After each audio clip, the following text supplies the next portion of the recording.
Good morning champions. நம்ம என்ன பார்க்க போகிறோம் அப்படின்னு பார்த்தீங்கன்னா, ஒரு ஓர் இருக்குது, பீஸ் ஆஃப் ஓர். அது என்ன பண்ணுறாங்க அப்படின்னா 1.5 நியூட்டன் இன் ஏர் எடை போடுறாங்க. காற்றுல வச்சு எடை போடும்போது 1.5 நியூட்டனாக இருக்குது. அதுக்கப்புறம் தண்ணியில் எடை போடுறாங்க 1.1 நியூட்டன். ஏன் இந்த மாறுபாடு? இப்போ நீரில் பொருள்கள் எடை இழக்கும் அப்படிங்கிறது நம்ம என்ன கிணத்துல குதிக்கும் போது நம்ம தண்ணிக்குள்ள இருக்கும்போது நம்ம லேசாக ஃபீல் பண்ணுவோம். என்ன காரணம் அப்படின்னா எடை இழக்கிறோம் அப்படின்றது. அது என்ன காரணம் அப்படின்னா, ஸோ ஒரு பொருள் மிதக்குது அப்படின்னா வெர்டிக்கல் அப்வர்ட் ஃபோர்ஸ் ஆக்ட் ஆகும். பொருளுக்குன்னு ஒரு இடம் இருக்கும். அந்த இடம் வெர்டிக்கல் அப்வர்ட் ஃபோர்ஸ். இப்போ தனியாக இடம் போட்டால் அது கண்டிப்பாக இடம் அதிகமாக இருக்கும்.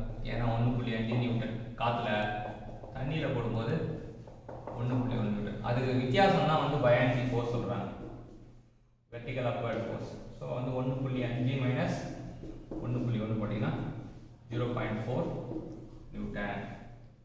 இது buoyancy force. It is equal to gamma times of volume. இது காமாவோட unit newton per metre cube. இவன் மீட்டர் கியூப். அப்போ நியூட்டன் வரும் ஈக்குவல் டு 0.4. இப்போ காமா வாட்டர் 9810. இப்போ வால்யூம் கண்டுபிடிக்கணும் அப்படின்னா 0.4 by 9810. இதை கொஞ்சம் மார்க்கு அப்ராக்சிமேஷன் வேணும்னா இது 4 into 10⁻⁻⁻1. இது போட்டோம் அப்படின்னா 10⁻, இது 10,000 அப்படின்னு எடுத்துக்கிட்டோம்னா 10⁻4 அப்படின்னு எடுத்துக்கலாம். அப்போ இதோட யூனிட் என்ன பார்த்தீங்கன்னா, இது நியூட்டன், இது நியூட்டன் பர் மீட்டர் கியூப். அப்போ 4 × 10⁻⁻5 வெறும் மீட்டர் கியூப். இதுதான் ஆன்சர். ஸோ மீட்டர் கியூபை சென்டிமீட்டர் கியூபா மாற்றணும் அப்படின்னா, மீட்டர் கியூபை சென்டிமீட்டர் கியூபா மாற்றணும் அப்படின்னா 4 × 10⁻⁻5 இங்கே 10⁻6 போட்டோம்னா சென்டிமீட்டர் கியூப் வந்துடும். ஸோ பார்த்தீங்கன்னா இது 10⁻⁻5 10. அப்போ 40 சென்டிமீட்டர் கியூப்.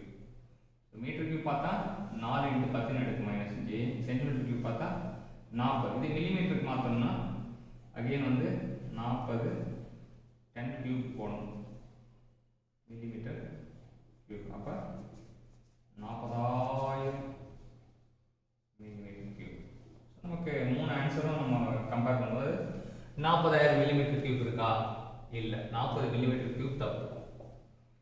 இது 4 அதுவும் தப்பு. 40,000 40.8 இல்லை, 4 × 10⁻⁻5. ஸோ இவனும் தப்பு. இது சென்டிமீட்டர் தான் கரெக்ட். ஸோ ஒரு ஓவர் போடும்போது அது சென்டிமீட்டர்லாம் இருக்கும்ன்றது நம்ம புரிஞ்சுக்கணும். மீட்டர்னால் ரொம்ப பெருசாக இருக்கும், மில்லிமீட்டர்னால் ரொம்ப சிறுசாக இருக்கும்.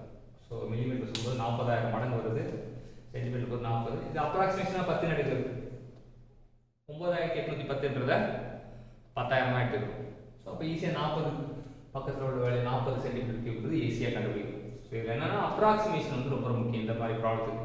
9810 கால்குலேட்டர்லாம் போனால் கஷ்டம். அப்ராக்சிமேஷனில் நம்ம ஒர்க் பண்ணும்போது நமக்கு ஈஸியாக இருக்கும். அதே போல் நீரில் எடை இழக்கிறது தான் பயான்சி ஃபோர்ஸ். நீரில் இழக்கிற எடைக்கு பேர் தான் பயான்சி ஃபோர்ஸ் அப்படின்றத நம்ம புரிஞ்சுக்கணும். ஸோ இந்த 2 கான்செப்ட் புரிஞ்சுக்கிட்டா இந்த கொஸ்டினை ஈஸியாக சால்வ் பண்ணலாம். இந்த மாதிரி பியூட்டிஃபுல்லான கொஸ்டினை சால்வ் பண்ண நமக்கு என்னன்னா நாலேஜ் இம்ப்ரூவ் ஆகும். அறிவு துன்பத்திலிருந்து நம்மளை பாதுகாக்கும், போஸ்டிங் வாங்கி தரும். வாழ்த்துக்கள் சாம்பியன்ஸ்.